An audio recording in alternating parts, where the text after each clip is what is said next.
The following production is brought to you by the Talkin Buds Leafs Show.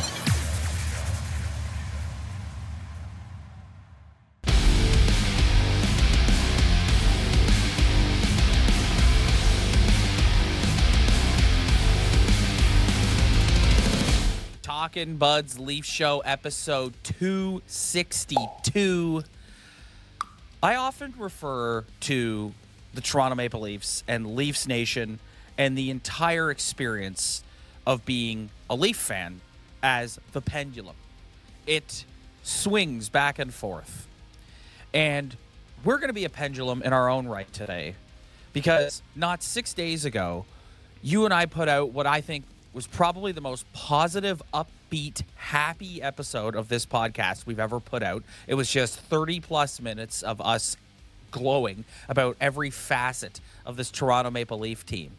Now, 6 days later, I'm going to open today's episode by tabling a discussion with you around fraudulent activity. Is there some fraudulent activity going on with this Toronto Maple Leaf team? Because you look at some of the games that took place this week, particularly Philly and then Carolina and then Saturday against the Vancouver Canucks, and you're going, okay, they're 3 points up in the division. They've been pretty good for most of the year, but I've mentioned a few times in the last few episodes on here, I don't love their play defensively.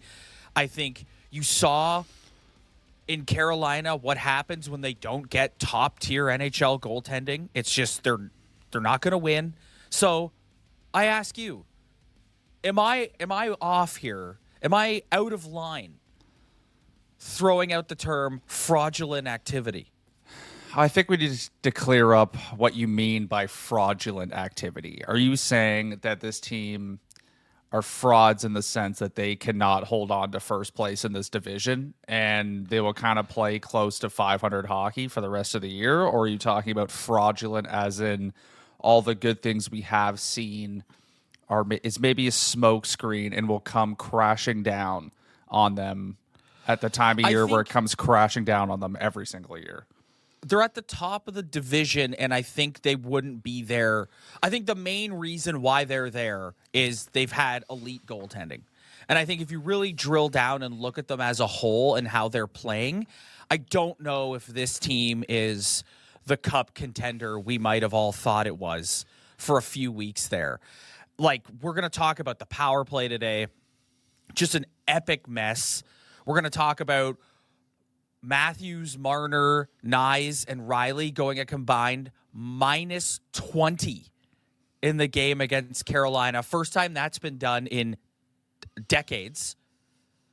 So it's just like, when you look at them, we've all been sitting here going, wow, they're realizing their potential. They're at the top of the division. They could win the East. They could be a President's Trophy contender. Like these are all conversations we've been having and things we've been thinking and feeling. But it's like, are they? I mean, looking back on the season, I think I don't want to mistake my positivity for blind faith. Like I came on here and I didn't really want to comb through all the lines, comb through all the little tiny negative details when they were consistently winning hockey games, even not playing their best. And so I think about fraudulent activity and I think about the thing I've been coming to all year, and it's, can they escape Leafy moments? And every single night a Leafy moment is going to appear. And they've overcome a lot of them this season in terms of winning tight one-goal hockey games, getting elite goaltending, finding ways to win that they haven't found in the past. Now, I also think about the last two games I've watched and fraudulent activity with them losing. Number one, Auston Matthews going against a quote-unquote veteran centerman who's a shutdown guy, and watching him get shut down and dominated all night. That is a Leafy thing that we see every single year. And then watching, I don't want to put too much blame on Joe Woll, but Joe Woll just did not have his best game of the season in Carolina. And does that worry me long-term? Maybe. Do I think Anthony Stolarz is the best option for this team based on how he's played before his injury? Yes, and I'm very excited to see that he's skating again. And then you look at the Vancouver game, and they had nothing, absolutely nothing going on offensively. Yep. And their power play sucks. So that is also very Leafy. And the biggest Mac Daddy of them all in terms of a Leafy thing that happened against Vancouver was Mitch Marner after the game going, "Yep, I thought we played good. Oh my god, I thought we were man. great." Dude, this guy is just, he's so fucking tone deaf when it comes to that sort of thing. He's doing it. He does it out of defiance. I don't care what anybody says. Like, he's not like, oh, geez, golly, I thought we played well. It's like, no, you're doing it because you're basically like, you're doing this to whoever you think is criticizing you. That's basically what you're doing. It was funny listening to Chris Tanev be like, we didn't, basically just went on a rant being like, we didn't play well at all. And then just the complete opposite of the dressing room. One of the leaders of the team is just like, I thought we were great. I thought we were good. Listen, I saw this. I saw a few people say this online last night during that game. And you look at this and you're like, I'm not going to get blinded by it's a reality check in the sense that, like, if they go into the playoffs and they lose again in the first round, I don't care. Like, it's the same. A leopard doesn't change its spots, and you watch the Vancouver game, and then you watch Marner's comments afterward, and you're just like, this is the same old shit. The power play is horrendous. Like, horrendous. And there is so much blame to go around on this power play. I have been, you could probably count on one hand. It's a very small number, the amount of negative things I've said about Craig Berube since he's become the head coach of the Toronto Maple Leafs. He is very culpable in this, and the coaching staff is very culpable in this. Fucking break it up, dude. Like, what are we doing? What are we doing? Yeah, Why do we just keep running the same guys out there? What the fuck is going on? Yeah, I was going to bring that up. I feel like everybody has just found every single thing that they absolutely love about Berube, and in terms of what he brings. But in terms of the plan to upgrade this power play from the offseason to now has not worked at all. And that is by far the most concerning thing about this hockey team. And going back to fraudulent activity, that is absolutely number one. It is so bad. I watched two. I think they had 3 power plays last night. 2 of them, I couldn't believe what I was seeing. It was just a bunch of dudes who make over $10 million a year just slinging the biscuit around, getting no shots on net. And it's like, what are you guys doing? I saw a Marner slap pass that went wide. I saw another Marner slap pass that got deflected, and then I saw Nylander with a little kind of shot along the ice looking for a tip that didn't even get to the net. And I'm looking around going, you have a 69 goal scorer on this side. You have Nylander who's capable of putting in 40, 50 a year. And one shoots left, one shoots right. And here we are trying to slap pass a puck along the ice to find offensive opportunities. They don't have a fucking clue. They don't have a clue. That's why they do that. And I'm starting to get to a point now where it's like, we're going to have the same conversation again with these star players with respect to accountability. Stop fucking putting them out there. Like, enough. It's ridiculous. It's enough. And now we're on our second coach, and we're still not holding these guys accountable. And then you have Mr. Smug making his comments after the game. No fucking accountability. None. Like, you think Chris Tanev hears him say that, and what's he thinking across the other end of the dressing room? God, this kid's so entitled. Like, that's 100% probably what he's thinking. Like, it's just, enough. Sit them all down. I don't care how much money is on that power play. I don't care. You guys stink. You're going to sit on the bench, and we're going to completely break this up, and we're going to spread the wealth across 2 units, and you're going to get 1 minute and you're going to get the other minute, and we're going to try and get this going. Because for whatever reason, they just keep putting these same guys out there, and the only minor change that they'll make is they'll take Riley off and put Nyes on, but the nucleus of it is still the same. It's the core 4 out there, as you said, trying to feather a slap pass. Yeah, we don't have passes. We don't have clueless, lost. They're all lost. I just don't get how you have that much talent and ability and just resume of putting the puck in the net, and you're just here's Mitch Marner with a slap pass. It's enough. It really is enough, and it's really puzzling too. Like I almost question if the coaching staff's even doing their job. Like I really don't understand how anybody can watch this and not think that something needs to change or there needs to be some sort of shakeup.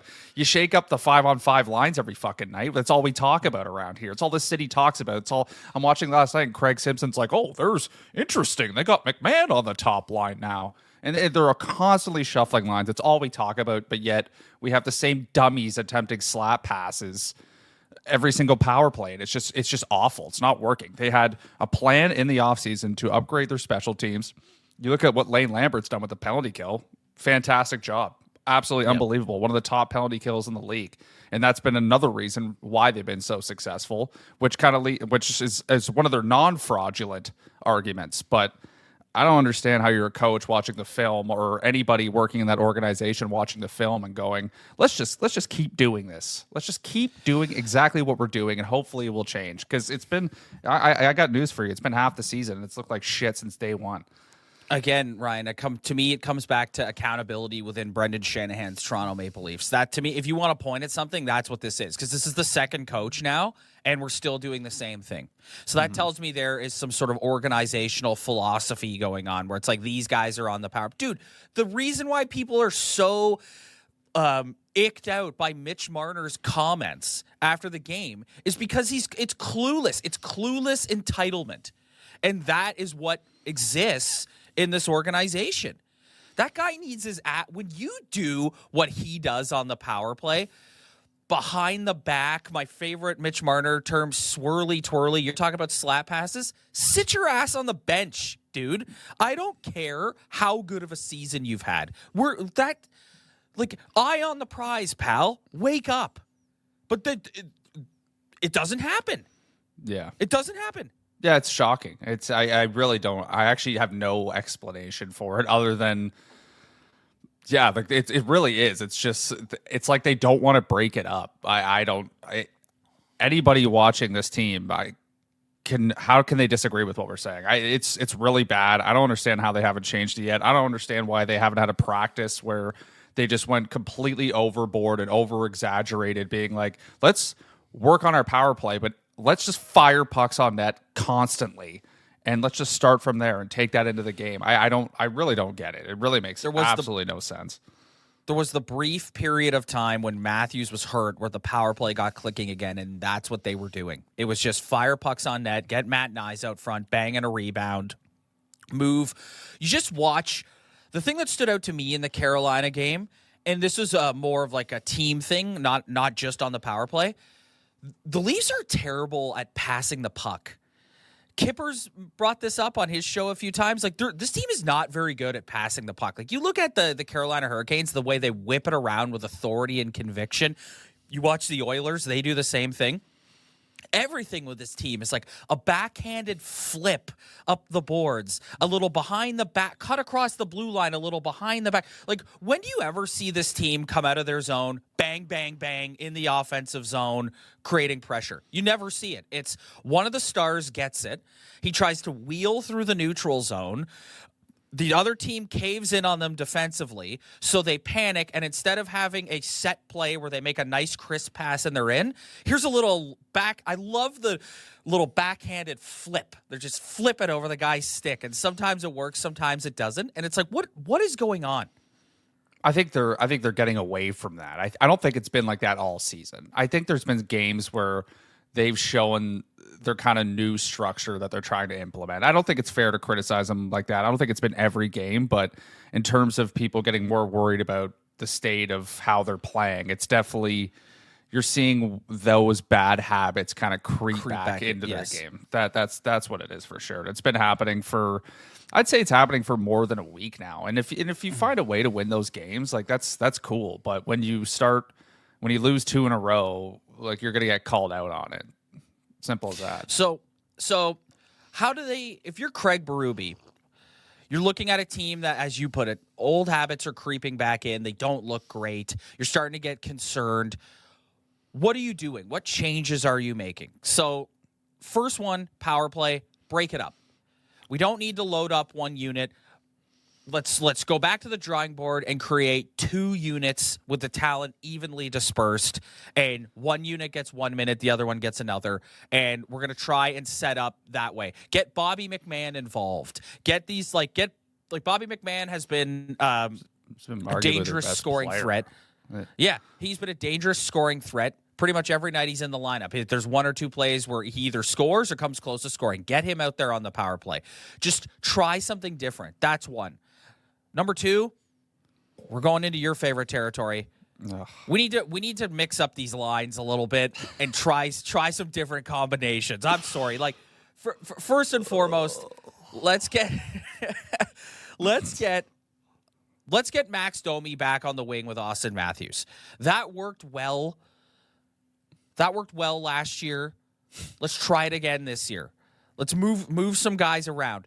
Max Domi's not a centerman. That line has had moments where it's looked really good and they've meshed, but night in, night out, you just see that Max Domi is not a centerman and he's not the answer at 3C. So in the meantime, you're going to have to make it work with Kampf and Dewar as your 3-4C. And hopefully at the deadline, they can bring somebody in to add to that depth. But I would just try. Again, Matthews and Marner are back together. It's Staal. Mitch Marner is nowhere near as effective as he was a month ago. He just looks back to doing the same thing. He's way too focused on making cutesy plays and not focused enough on driving the net, creating offense, creating dangerous chances. Nylander's in a dark place. He got the goal against Carolina after 3 breakaways, but he's in a dark place. Try him somewhere else. Try and get him going. Him and Bobby McMahon have looked good together at times. Him and Max look good together. If you want to try them, I don't know. But just running the same thing out there is not... We need to try mixing this up a little better. Yeah, I would just start with your number 1, the power play. That's where I would start. I think this team's fine 5-on-5. I really do. I know they had an awful night the other night against Carolina, and it's funny how when Marner and Matthews play really well together, everybody just loves jumping out of their seat and like, look at the chemistry. Look at the chemistry between these two. And then as soon as they are -6, you don't hear a peep.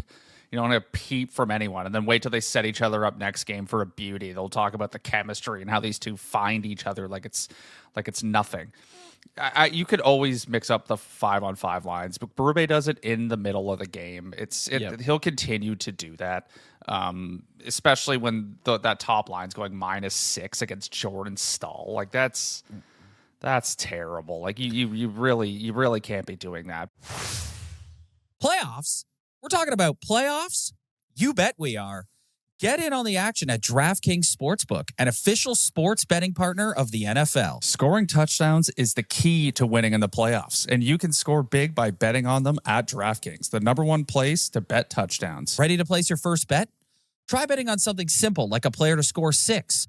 Go to the DraftKings Sportsbook app and make your pick. New DraftKings customers can bet $5 to get $200 in bonus bets instantly. Download the DraftKings Sportsbook app and use code THPN.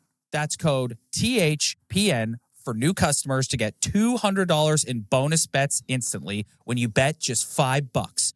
Only on DraftKings Sportsbook. The crown is yours. Gambling problem? Call 1-800-GAMBLER. In New York, call 877-8-HOPE-NY or text HOPE-NY 467-369. In Connecticut, help is available for problem gambling. Call 888-789-7777 or visit ccpg.org. Please play responsibly. On behalf of Boot Hill Casino and Resort in Kansas, 21 and over. Age and eligibility varies by jurisdiction. Void in Ontario. Bonus bets expire 168 hours after issuance. For additional terms and responsible gaming resources, see dkng.co/ice. You brought this up earlier, and I want to dive deeper into it. You're really highlighting that they got shut down by Jordan Staal.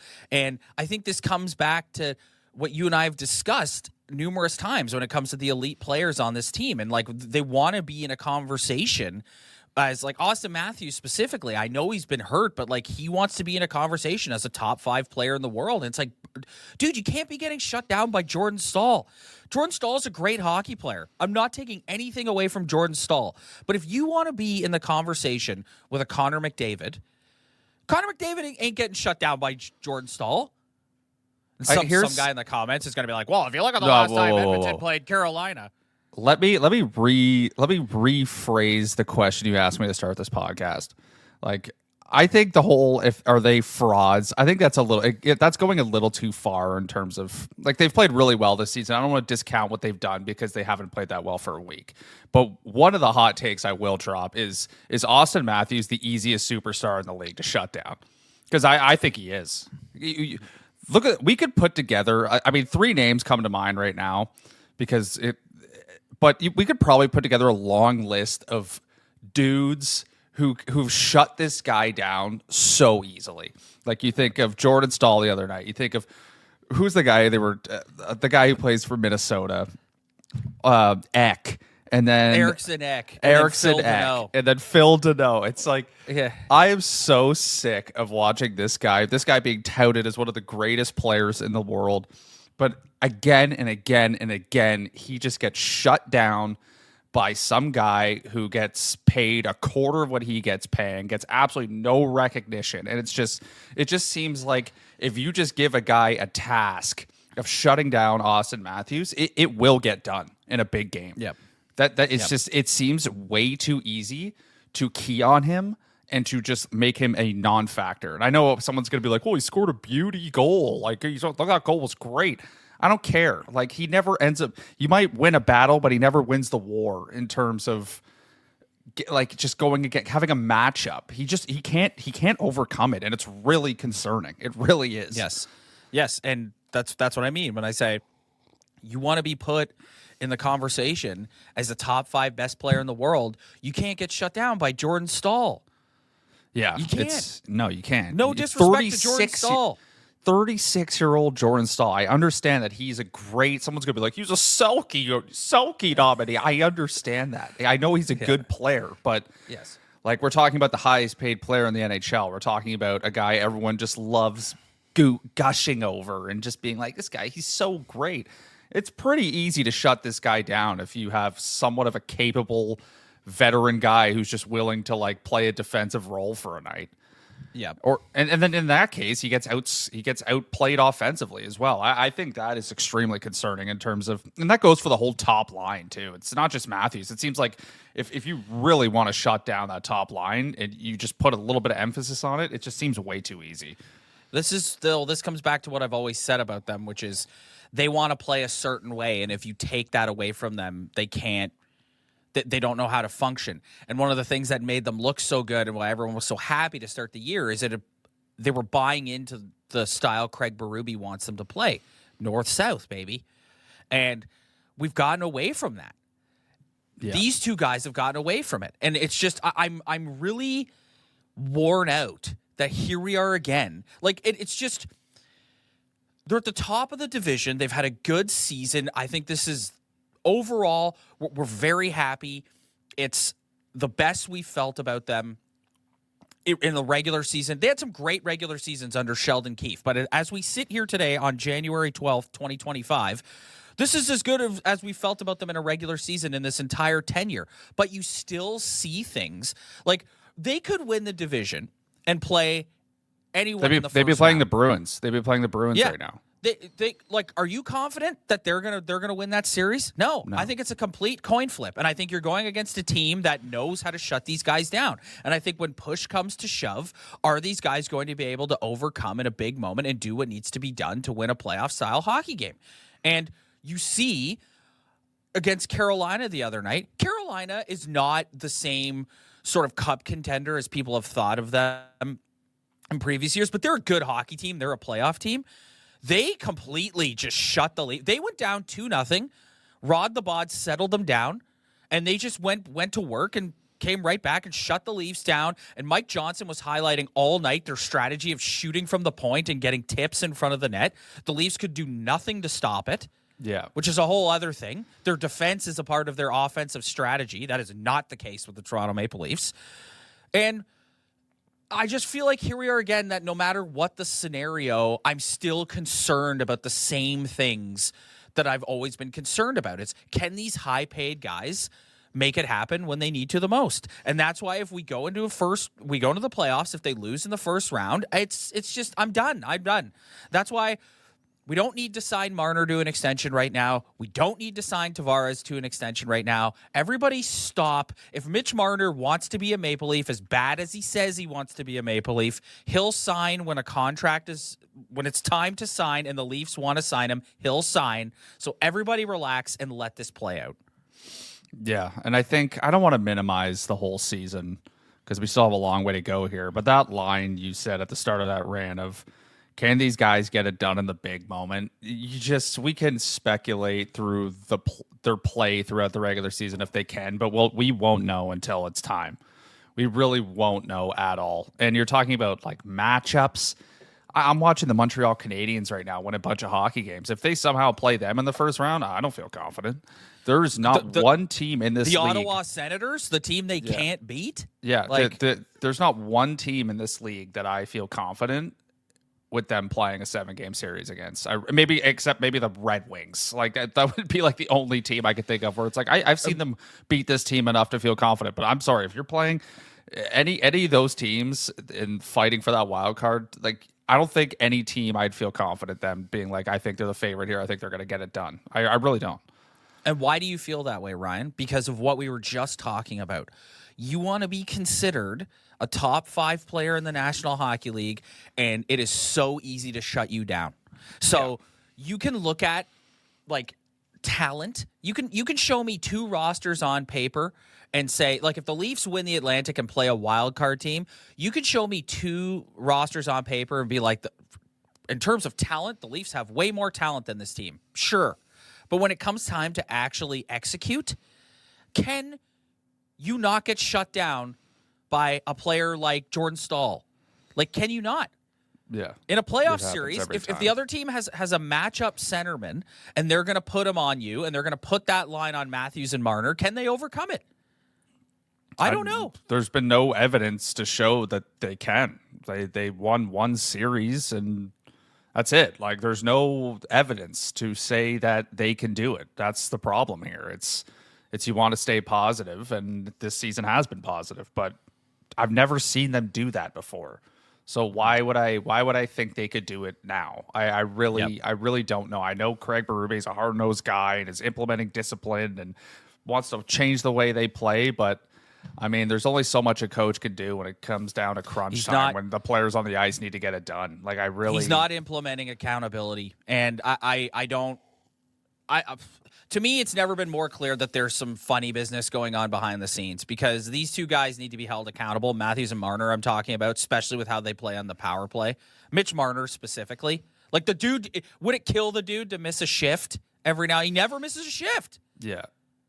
Oh, I just don't. The puck over. Go ahead.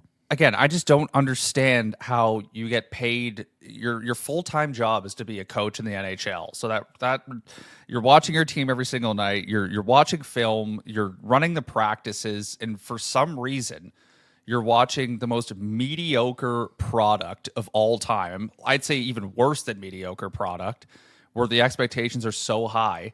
You're watching this, and you just don't do anything about it. Like, anybody with a normal job who goes through a process every single day, if it's not working, you think they would evaluate their process and be like, maybe I need to do this to get this done faster. Maybe I need to do this to be more efficient. It could be applied to anything in everyday life. And it's just like, these guys, their full-time job is to coach this team, and you're watching this power play. The entries are brutal. They're not getting shots on net. If every single night I hear Berube go, we need to fire more pucks on net, why aren't you in practice literally being over dramatic in terms of like, we're going to fire every single puck on net? I don't care if, I know you want to get a beauty setup, but we're just going to fire, and we're going to have that mentality going to the next game. I really don't understand. It makes no sense. Yeah, well, this episode has definitely been the pendulum I was talking about. It has swung in the opposite direction. Last week was just, you and I gushing about them, and today it's just you and I bitching for half an hour. Well, I don't like. No, it's just what we decide to focus on. Like, I don't think the sky is falling or anything. I really don't. I think they've lost 2 in a row against 2 teams that were really desperate for a win.